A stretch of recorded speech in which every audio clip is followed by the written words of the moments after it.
প্রিয় শিক্ষার্থী, আসসালামু আলাইকুম। আশা করি তোমরা সকলে ভালো আছো। আমি তোমাদের গত ক্লাসে ভেক্টর অ্যানালাইসিসের ভেক্টরের আনুষঙ্গিক যে সূত্রগুলো সেগুলো দিয়েছিলাম। আশা করি তোমরা সেই সূত্রগুলো ভালোভাবে দেখেছো, কারণ ওই সূত্রের উপর ভিত্তি করে কিন্তু আজকে আমরা কিছু সমস্যার সমাধান করব।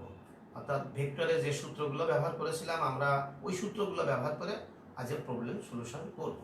তাহলে তো শুরু করা যাক।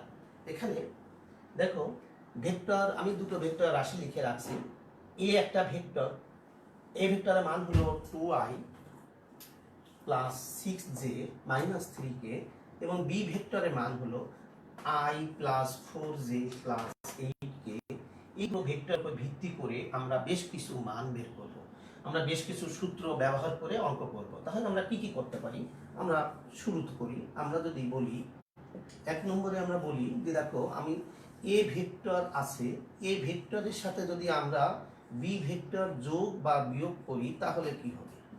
তাহলে আমরা এ প্লাস বি আমরা এটা যোগ করব, আর মাইনাস হলে এ মাইনাস বি। তাহলে আমরা যদি যোগ করি তাহলে আমরা প্রথমে দেখো এই এই ভেক্টরের সাথে এই ভেক্টর যোগ করতে হবে। সেই ক্ষেত্রে আমাদের আয়ের সহগ এবং এই আয়ের সহগ এখানে 1 আছে, অর্থাৎ এই আমরা আয়ের সহগ যদি 2, এখানে প্লাস 1, সাথে আমরা আই দিব প্লাস 6 প্লাস 4j প্লাস এখানে দেখো এই মাইনাস 3 আছে, সেজন্য আমরা মাইনাস 3 প্লাস 8 সাথে আমরা কে দিব। এগুলো কিন্তু অবশ্যই দিতে হবে। তাহলে এটা করলে হয় দেখো 3i plus 10j plus 5k। তাহলে দেখো a প্লাস বি ভেক্টরের মান আমরা বের করেছি। একইভাবে যদি বলা হয় a মাইনাস বি, সেই ক্ষেত্রে আমরা এখানে মাইনাস ব্যবহার করে যেভাবে করতে হয় সেভাবে আমরা মাইনাসও করতে পারবো। এবার আমরা করব হলো ভেক্টরের স্কেলার গুণ কি করে করতে হয়। এখন স্কেলার গুণ বলতে কি, ধরো a ভেক্টর বা বি ভেক্টরের সাথে আমাদের কিভাবে গুণ করতে হয়। ধরে নাও 3a বের করতে হবে। তাহলে স্কেলার রাশি হলো 3 আর এ হলো ভেক্টর রাশি। সেই ক্ষেত্রে আমরা এখানে 3 দিয়ে ভেক্টরের মানটা যদি বসিয়ে দিই, দেখো 2i 6j মাইনাস 3k। আমরা এখানে শুধু গুণ করে দিলেই হবে, 3 দিয়ে সবার সাথে গুণ করতে হবে যেহেতু স্কেলার রাশি। তাহলে 3 দুগুণে 6i 18j মাইনাস 9k। অর্থাৎ দেখো, তাহলে আমরা একটা দুটো ভেক্টরের যোগ করেছি, বিয়োগ করতে পারবো, এখন স্কেলার গুণও করতে পারবো। এখন যদি বলা হয় 3 এর সাথে 4b যোগ করো বিয়োগ করো, সেই ক্ষেত্রে আমরা কি করব, আমরা 3a বের করব, আবার 4b বের করব, তারপর আমরা যোগ বা বিয়োগ করব। এটা আমরা নরমাল করতে পারবো। আচ্ছা, এরপর আমরা আসি 3 নম্বর হিসেবে। ধরো এ ভেক্টরের মান বের করতে হবে। তাহলে এ ভেক্টরের মান মানে হলো এ ভেক্টর, এটার মান হলো মডুলাস অফ এ ভেক্টর। এখন এটা আমরা সূত্র শিখেছিলাম। কি শিখেছিলাম? যখন আমরা মূল সূত্র বলেছিলাম তখন দেখো এখানে ছিল x i y j z k, তখন আমাদের ছিল x square y square z square. অর্থাৎ এই মডুলাস এ অর্থাৎ এ ভেক্টরের মান হলো এই আই এর সহগ স্কয়ার প্লাস জে এর সহগ স্কয়ার প্লাস মাইনাস 3 স্কয়ার, অর্থাৎ এ ভেক্টরের মান। তাহলে আমরা এটা পাই কত দেখো, 4 প্লাস 36 প্লাস 9। তাহলে আমরা পেয়েছি 34 40 49 √49 অর্থাৎ 7। আমরা এই ভেক্টরের মান আমরা পেয়েছি হলো 7। একইভাবে যদি আমাদের বলা হয়, ধরো আমরা এখানে এ ভেক্টরের মান বা বি ভেক্টরের মান, যেটা বি ভেক্টরও আমাদের প্রয়োজন হতে পারে, সেই জন্য আমরা বি ভেক্টরের মানটা একটু পড়ে আসি। তাহলে বি ভেক্টরের মান হলো দেখো, আই এর সহগ হলো 1 square plus 4 square plus 8 square. এটা পাই দেখো 1 16 64। তাহলে আমরা পাই 6 আর 4 10 আর 1 11, তাহলে 1 7 8 8 √81। যদি 6 আছে 10, 11 থাকলে 1, 7 আর 1 8, রুট ওভার 81। এভাবে আমরা দেখো একটা ভেক্টর বা আরেকটা ভেক্টর এই মানগুলো কিন্তু আমরা বের করতে পারলাম। একটা ভেক্টরের সূত্র ব্যবহার করে আমরা এই ভেক্টরগুলোর মান আমাদের আসলে প্রয়োজন হবে, আমরা একটু এখানে ছোট করে লিখে রাখবো। আমরা পেলাম দেখো এ ভেক্টরের মান পেয়েছি আমরা কত, এ ভেক্টরের মান পেয়েছি আমরা শুধুমাত্র 7, বি ভেক্টরের মানও আমরা পেয়েছি হলো 81 রুট ওভার। আমরা এটা কেন লিখে রাখলাম, কারণ আমাদের আরো কিছু সূত্র যখন ব্যবহার করবো তখন এই মানগুলো প্রয়োজন হলে আমরা সরাসরি এই মানগুলো আর বের না করে এখানে বসিয়ে দেওয়ার জন্য আমরা এই কাজটা করেছি। এখন তাহলে আমরা দেখো যদি আমরা আরো কিছু সূত্রের কাজ করি, আমরা ধরো আমরা যদি এখানে আমরা যে সূত্রগুলো দিয়েছিলাম সেই সূত্রগুলো তোমরা সামনে রেখো, তাহলে সুবিধা হবে।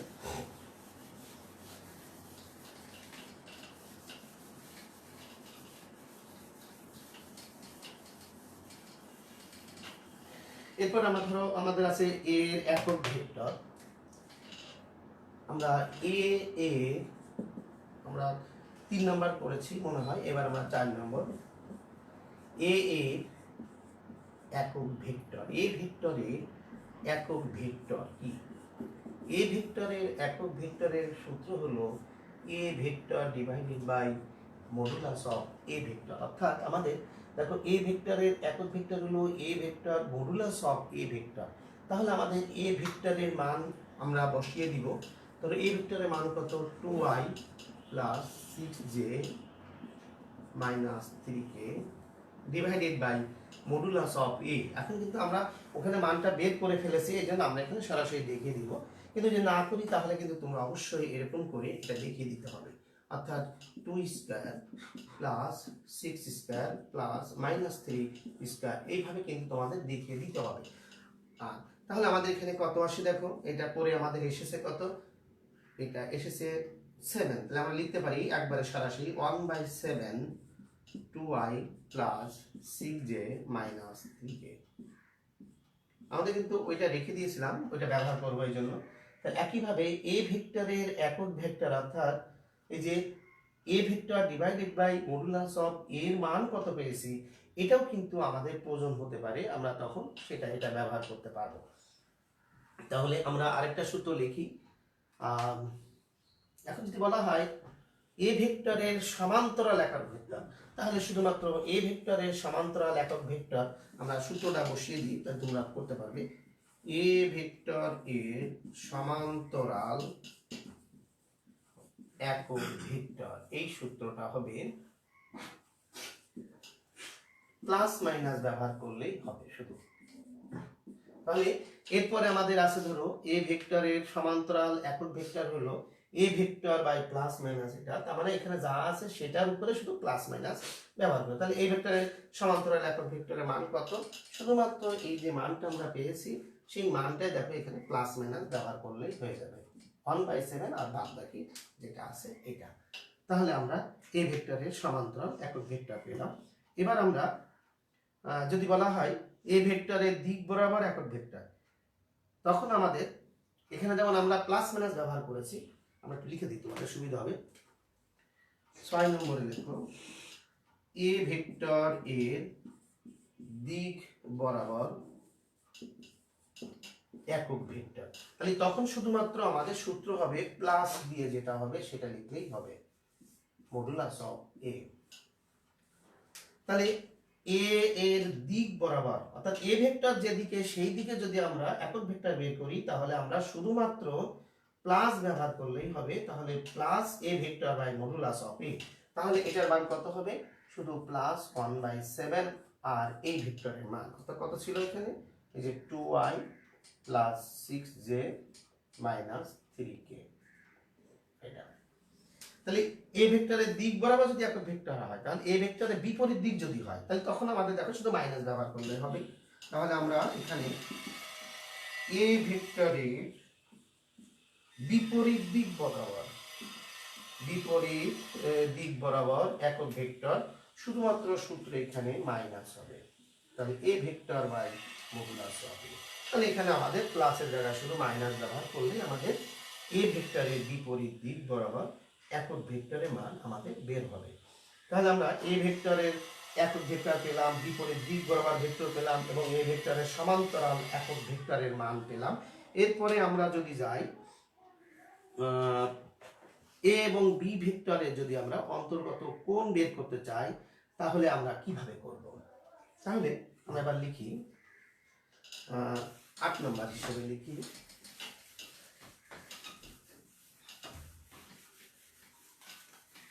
এখন আমরা এ এবং বি ভেক্টরে দেখো আমরা যে মানগুলো আছে সেই মানগুলো আমরা বের করেছি।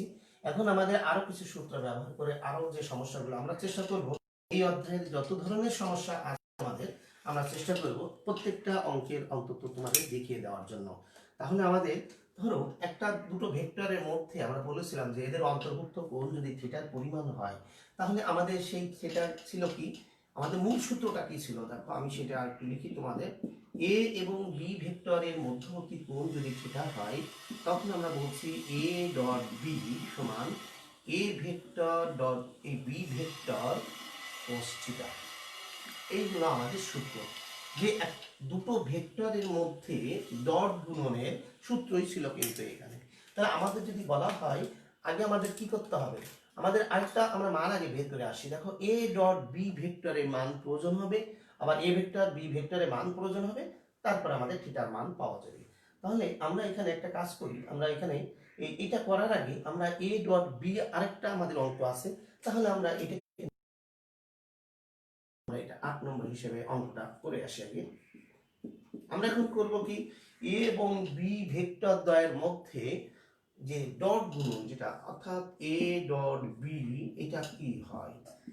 তাহলে এ ডট বি হলো আমাদের এ ডট বি মানে হলো দেখো এটার মধ্যে অর্থাৎ এইটা গুণ এইটা অর্থাৎ 2 ইন্টু 1 সাথে আবার আই এইভাবে, অর্থাৎ এই সূত্রটা কি ছিল a1 b1 plus a2 b2 plus a3 b3। তাহলে a1 b1 মানে এর সহগ আর এর সহগ গুণফল। তাহলে একবারে যদি আমরা লিখে দিতেও পারি তাহলে দেখো 2 কে 2 i প্লাস 424 j, এটা আমরা সাথে যেহেতু আমরা গুণ করে ফেলছি তাহলে a ডট b মানে হলো a1 b1 a2 b2 একবারে আমরা 2 লিখি প্লাস 424 প্লাস প্লাসে মাইনাসে মাইনাস 3 আটা 24। তাহলে আমাদের দেখো সূত্র ছিল কি, a ডট b ছিল a1 b1 plus a2 b2 plus a3 b3, i ছিল না j ছিল না, সেজন্য আমরা সরাসরি দেখো a1 b1 মানে এটার সাথে এটা গুণ প্লাস এটা গুণ এটা প্লাস এটা গুণ এটা, তাহলে আমরা পেয়েছি কত, এটা আমরা পেয়েছি দেখো এটা কেটে গিয়ে থাকে 2, অর্থাৎ আমরা এই মানটাও এখানে ব্যবহার করি a এবং b ভেক্টর দ্বয়ের ডট গুণ আমরা পেয়েছি 2। তাহলে আমরা বুঝতে পেরেছি যে a ডট b কিভাবে বের করতে হয়, অর্থাৎ a1 b1 a2 b2 এই সূত্র ব্যবহার করে আমরা a1 b1 এই মানটা বের করব। এবার আমরা আসি এই 9 নম্বর অঙ্কটা। 9 নম্বর অঙ্কে তাহলে আমরা যদি বলা হয় এই দুটো ভেক্টরের মধ্যে অন্তর্ভুক্ত কোণের মান নির্ণয় করো, তাহলে আমরা প্রথমে শুরুতে ধরে নিব জানি a ডট b সমান a b cos থিটা, এটা হলো আমাদের সূত্র। তাহলে আমরা এখানে বা এটাকে একটু ঘুরাই লিখি, তাহলে পাই দেখো cos থিটা সমান a dot b vector divided by modulus of a modulus of b, অর্থাৎ a এবং b ভেক্টরের মান। তাহলে আমাদের যেহেতু প্রয়োজন হচ্ছে থিটার মান নির্ণয় করো, তাহলে আমরা এই মানগুলো আগে বের করে আনি। তাহলে a ডট b এর মান কিন্তু আগে আমি বের করে রাখছি তোমাদের সুবিধার জন্য, তাহলে 2, আর a ভেক্টরের মান বের করেছি দেখো 7, আর b ভেক্টরের মান বের করেছি √81। তাহলে আমাদের এই 7 √9 81, তাই তো নাকি 9 81, আমরা একবারে এখানে 9 লিখে দিই, তাহলে তোমাদের আর √9 রাখা লাগবে না।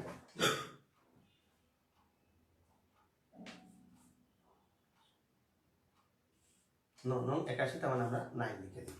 তাহলে আমরা এখানে আমরা 9 লিখি, তাহলে আমরা পেলাম 7 9 63। তাহলে আমরা cos থিটার মান পেয়েছি দেখো 2/63। সুতরাং আমাদের প্রয়োজন হচ্ছে এদের মধ্যবর্তী কোণের মান। তাহলে থিটা সমান কি হবে, cos ইনভার্স 2/63। অর্থাৎ এই দুটো ভেক্টরের মধ্যে অন্তর্ভুক্ত কোণের মান যদি বের করতে বলা হয় তাহলে আমরা এভাবে থিটার সমান cos ইনভার্স থিটা, তাহলে আমরা দুটো ভেক্টরের মধ্যবর্তী কোণের মানও কিন্তু আমরা বের করতে পারলাম। এবার আমরা যদি পরের সূত্রগুলোয় যাই তাহলে দেখো আমাদের এখানে একসাথে আমরা আরেকটা কাজ করে ফেলি। আমাদের এ এবং বি ভেক্টরের যে ক্রস প্রোডাক্ট, অর্থাৎ আমরা কিন্তু দেখো এখানে 8 নম্বর হিসেবে এ এবং বি ভেক্টরের ডট প্রোডাক্ট আমরা করেছি সূত্র ব্যবহার করে। কিভাবে যদি আমরা এটা মধ্যবর্তী কোণ করেছি, এবার আমরা একটা কাজ করি, এ এবং বি ভেক্টরের মধ্যে যদি অন্তর্ভুক্ত কোণ না যেতে বলা হয়, এদের মধ্যে ক্রস প্রোডাক্টের মান কত, তাহলে আমরা কিভাবে করব 10 নম্বর হিসেবে আমরা লিখি। এখন আমরা 10 নম্বর হিসেবে লিখি, দেখো এ এবং বি ভেক্টরের ক্রস প্রোডাক্ট। এটা কিন্তু আমরা গত ক্লাসেও কিন্তু তোমাদের সূত্র হিসেবে দিয়েছিলাম। এখানে দুই একটা সূত্র তোমাদের গত ক্লাসে বলিনি, আমি অতিরিক্ত কিছু বলবো আজকে। তাহলে এ ক্রস বি সমান আমরা পাবো আই জে কে, অর্থাৎ তিনটে ভেক্টরের এটা কিন্তু নির্ণয়। অর্থাৎ এ ক্রস বি এর সূত্র হলো আই জে কে, এখানে হবে a1 a2 a3 b1 b2 b3, অর্থাৎ a1 মানে হলো এর যে সহগগুলো অর্থাৎ 2 6 -3, আর বি এর সহগ কত 1 4 8, অর্থাৎ a ক্রস বি এর মান হলো a ক্রস বি হলো I J K a1 a2 b2 b3, অর্থাৎ এই আমরা নির্ণায়কের মান বের করলে যেটা হবে সেটাই হবে আই, তাহলে a ক্রস বি। তাহলে a ক্রস বি আমরা করি, আমরা নির্ণায়কের মান যেভাবে করি, আমরা আই নিয়েছি, তাহলে আই নিলে আমরা দেখো আই নিলে এই বরাবর এবং এই বরাবর, অর্থাৎ এই বরাবর যদি আমরা বাদ দিয়ে দিই তাহলে যে অবশিষ্ট নির্ণায়ক থাকে, কোন নির্ণায়কের আমরা করেছো, তাহলে আমাদের এখানে 6টা 48 মাইনাস সূত্রের, তাহলে মাইনাস মাইনাসের প্লাস 3×4 12, অর্থাৎ 6টা 48 মাইনাস মাইনাসের প্লাস সূত্রের মাইনাস, সেই জন্য মাইনাস মাইনাসের প্লাস 12। এরপর আমাদের প্লাস জে, অর্থাৎ আমরা জে দিয়ে যদি, তাহলে আমরা এখানে দেখো আমরা এখানে কি করেছি, এইটা তারপরে প্লাস জে, তখন এইটা এবং এইটা বাদ দিতে হবে, এবং আমাদের নিয়ম কিন্তু এইটা গুণ এইটা, অর্থাৎ এইটা যদি বাদ দিই আমরা, দেখো এইটা এবং এইটা, তাহলে আমাদের জে যখন নিব তখন আমাদের ডাইন থেকে শুরু করতে হয়, এটা ভুল হয় আমাদের বেশিরভাগ ক্ষেত্রে, সেই জন্য -3 -8 × 16। তাহলে এখানে প্লাস যে লিখেছি সেটা এই বরাবর যদি বাদ দেই তাহলে আমাদের বাদ থাকবে দেখো এইটুকু, অর্থাৎ এইটা গুণ এইটা মাইনাস এটা, এটা যদি উল্টা দেবো তাহলে ভুল হবে কিন্তু। প্লাস কে সমান, এবার আমাদের এইটা এবং এটা বাদ যাওয়ার পর অবশিষ্ট যেটা অর্থাৎ এইটা, অর্থাৎ 4 × 8 -6, তাহলে আমরা পেলাম দেখো 1 5 6 60i, এখানে করলে হয় -19 জে প্লাস 2k। সুতরাং দেখো আমরা এ ডট বি এর মানও পেয়েছি, এ ক্রস বি এর মানও আমরা কিন্তু পেয়েছি। খেয়াল করো আমরা যখন এ ডট বি করেছি তখন কিন্তু আমাদের এখানে দেখো শুধু মান হয়েছে, এখানে কিন্তু কোনো ভেক্টর নাই, কিন্তু দেখো যখন ক্রস করেছি তখন কিন্তু দেখো আই জে কে এই মানগুলো কিন্তু একসাথে ভেক্টরগুলো থেকে যাবে।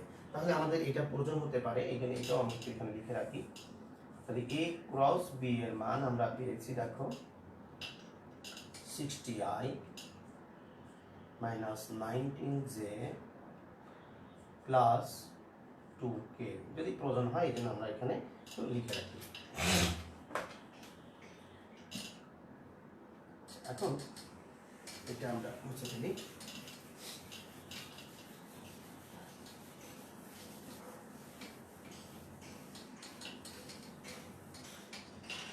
এরপরে আমরা আবার আসি, যদি আমরা 10 নম্বর হলো, তারপরে পরবর্তী যে সূত্র ছিল আমাদের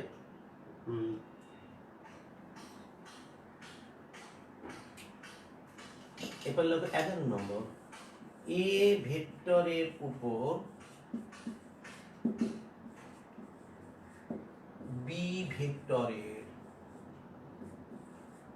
তাহলে এ ভেক্টরের উপর বি ভেক্টরের অভিক্ষেপ, এটা আমরা গতদিন তোমাদের সূত্র হিসেবে দিয়েছিলাম।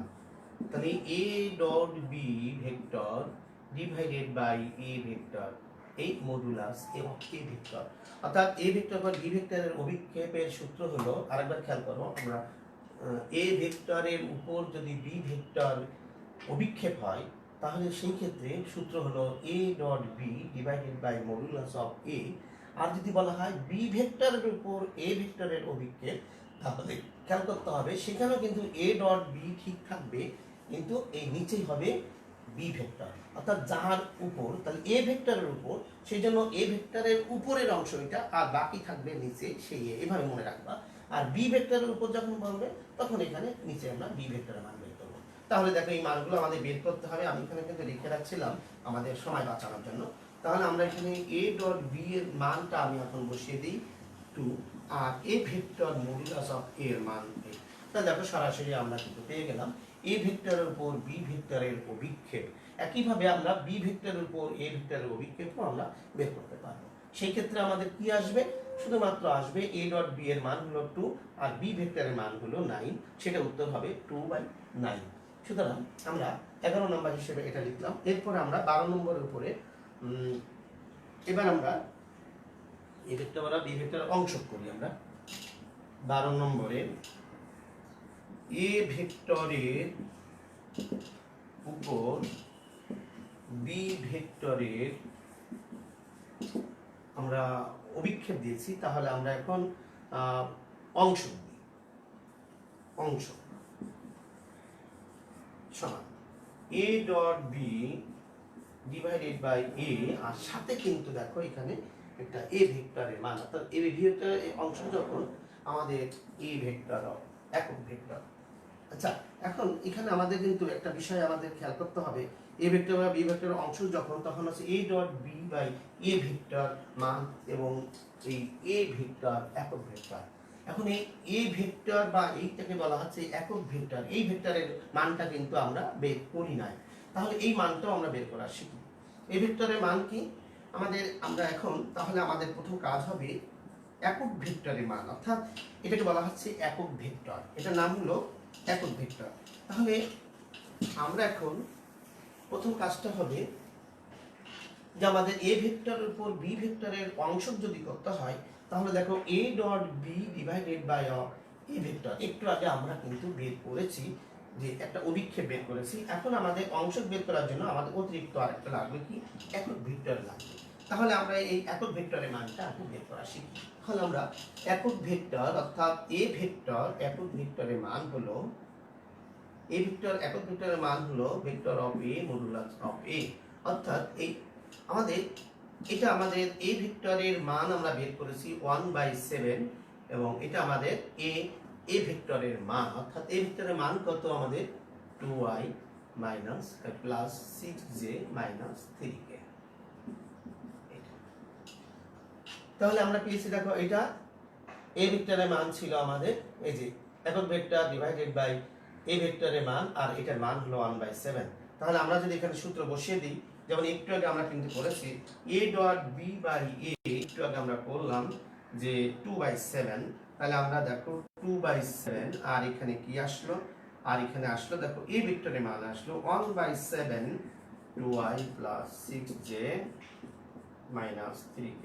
আমরা আরেকবার একটু বলি তোমাদের, দেখো এখানে তাহলে এ ভেক্টরের উপর বি ভেক্টরের অংশ যখন, তখন a dot B by A vector into a, সেই জন্য আমরা এই মানটা আগে বের করেছি, বসিয়ে দিলাম 2/7, আর এটার মান আমরা পেয়েছি এটা। তাহলে এটা করে আমাদের আসে দেখো 2/749 2i plus 6j minus 3k।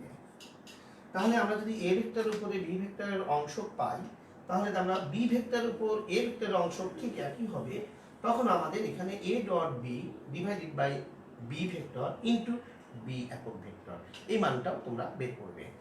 তাহলে আমরা মোটামুটি দেখো এখানে 12টা অঙ্ক করে ফেললাম, গতদিন যে সূত্রগুলো ব্যবহার করেছিলাম সেই সূত্রগুলো ব্যবহার করে আমরা এখানে আরো কিছু কাজ করেছি। এখন আমার মনে হয় তোমরা ভেক্টরের এই জাতীয় যে সমস্যাগুলো আছে তোমরা একটু বাসায় প্র্যাকটিস করবা। বাসায় প্র্যাকটিস করলে দেখবা মোটামুটি ম্যাক্সিমাম সূত্রই আমরা আলোচনা করেছি। যদি এরপরে কিছু সমস্যা থেকে যায় তোমাদের, সেক্ষেত্রে আমার সাথে কথা বলবা। তোমরা ভালো থেকো, সবাই নিরাপদে থেকো। ধন্যবাদ সবাই।